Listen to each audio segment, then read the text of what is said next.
So as you can see, this means that volume of the water is full. So what we need to do now is just open it, and you can see that this is totally full. So we need to take it. It's still breaking on the red cover, and this water it's really heavy. So we need to input this to. We need to input this here. Okay, right now it's empty, and we are going back.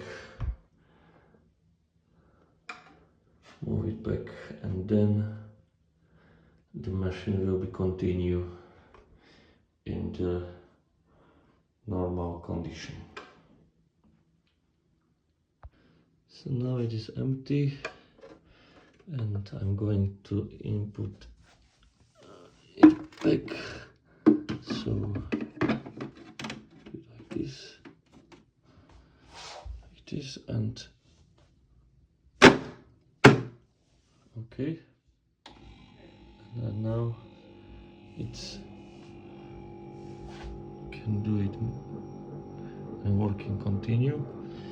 The red light is still lighting because humidity is still too high, 71%, which is really high.